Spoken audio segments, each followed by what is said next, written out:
What's up guys? Yan, welcome sa Milik Mata channel, no. Yan. Syempre, for today's video yan, hindi tayo makapag-adventure kasi mayroon tayong may konti tayong pagdadaanan ngayon na problem. Pero okay naman na. Yan, thank you so much din sa Panginoon, no. So yun guys, meron akong naisip, no, ngayong araw to kasi medyo maganda yung aura natin, maganda yung natin. Yan guys, no. Bali, yan, binigyan ako ng tropa ng nagpasyal dito. Binigyan ako ng dried fish, no. Yan, so, yan. Meron tayong dried fish yan. Ayan.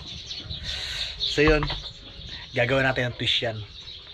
Siyempre, ano bang luto sa dried fish? Puro prito, ginataan, gano'n. Ngayon guys, subukan natin naman tong bago recipe. Yan. Kung ano itong recipe na to, abangan nyo sa mukbang. Alright? Kita-kits tayo sa pagkain, and then sa last part ko ipapakita ko paano siya niluto. Okay guys? Let's go! Wow! Sarap!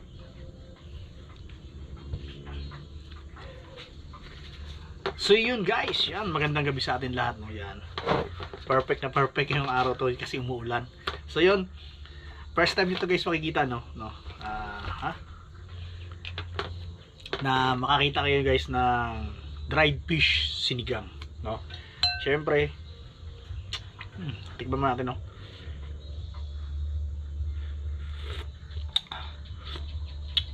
The best. Ay, uy, lambot na guys. Nasobrahan sa lambot yung dried fish natin, no? Kita nyo naman, no? Dried fish natin. Ito guys ay bigay ng tropa natin, no? Lumambot na, oh. Sarap, oh. Yan ang masarap sa dried fish guys. Ngayon kung puro puro naranasan nyo sa dried fish nyo is puro prito, no? Syempre may rice tayo, no? Yan. Masarap din syempre ang dried fish na may rice. So yun, first bite natin, syempre ang pechay. Yun, no? Lagyan natin sa bowl syempre kanin natin. At bite na tayo. Tibay ng aking ng aking tinidor. Wala akong tinidor pala. Yan. Alright. First bite natin syempre. Pechay.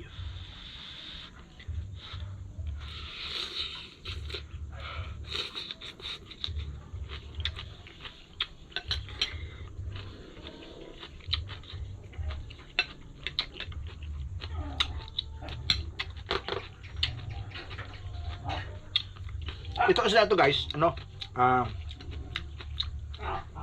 isda itong dried fish na to is longnose emperor, no?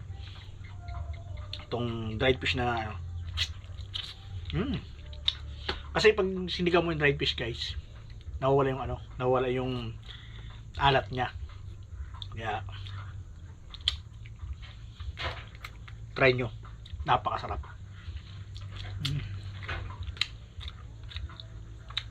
Tapos lahat ng part ng sa dried fish na para sariwa din sa kinakain mo, no?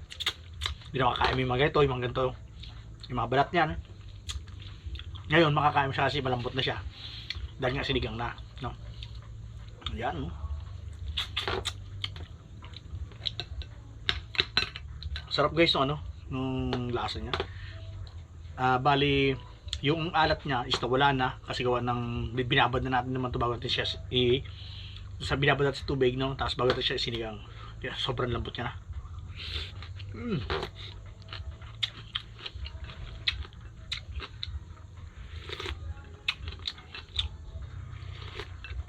Wow.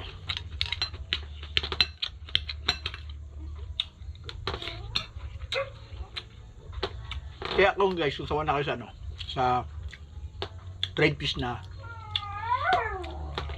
sigang, yun naman, no? Kung sawa na kayo, sigang yun naman. Try nyo. Kayo naman magsasabi din na wow, sarap din pala. Promise, masarap guys. Las pechay, no?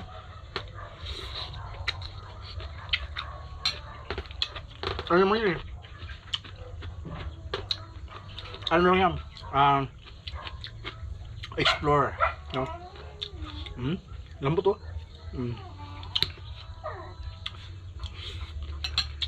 Saka maganda dito sa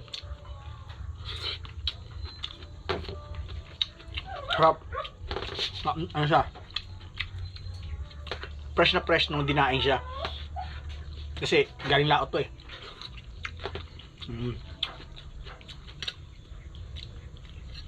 Kasi pag mga ganito ko kalalaki, mandangka lang, baba ang presyo.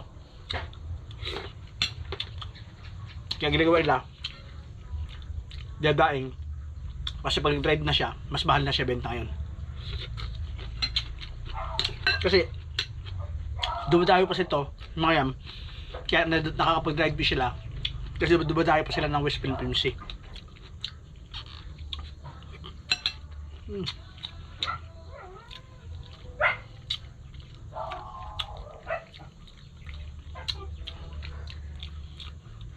Sarap.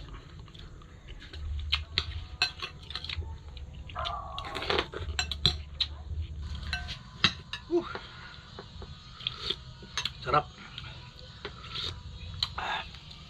Talabang ahang. May lagyan ako sili guys eh. Ayun.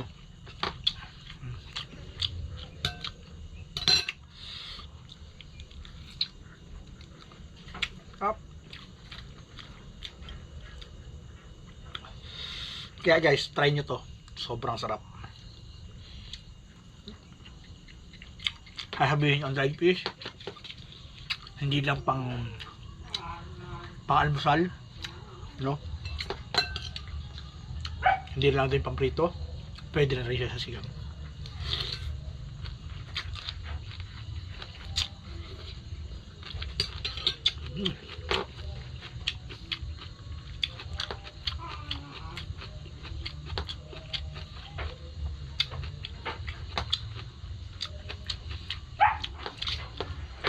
Panalo. Kaya yun guys, maraming salamat sa sumusuporta, no? Yan. Ingat po ang lahat, no? At soon talagang makakapaglakad na tayo. Hindi pa tayo makatabo kasi medyo mayroon tayong maliit ng diferensya ang asikaso. Kaya yun guys, kita-kits tayo sa mga videos ko, no? Ingat ang lahat and God bless. Okay guys, yan, meron tayo itong sibuyas at kamatis. Lagyan natin yan dyan. So yun, pakukuloyin lang natin yan, and then saka natin lalagay yung dried fish natin, no? Yan, abangan nyo guys kung ano yung klaseng luto yan, no? Alright, ngayon nyo pala makikita yan sa Milik Mata, you know? Kung sabahan na kayo sa dried fish na prito or what, ano, pinahalo lang, no? Subukan nyo naman to guys, itong recipe na to. Kaya yun, next natin dyan is yung dried fish pag kumulo na. Okay?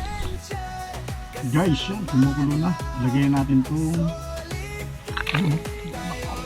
yan guys, nilagyan natin yung ating isdang dried fish, no?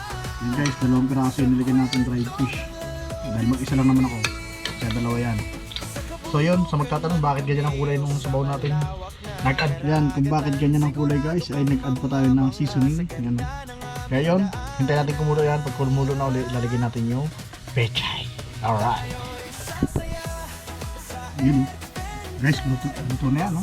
Lalagyan natin yung pechay. Alright. Yun, daming pechay. Sarap mo yan. Guys, kakaiba yan siyempre. Yan ang tinatawag na sinigang sa pechay. Sa pechay. Hindi, ano yan guys? Yan tinatawag natin na sinabawan or sinigang na dried fish. Alright? Pakulay lang natin. Steam lang natin yung gulay para masarap, no? Alright? Inspirasyon ang hatid.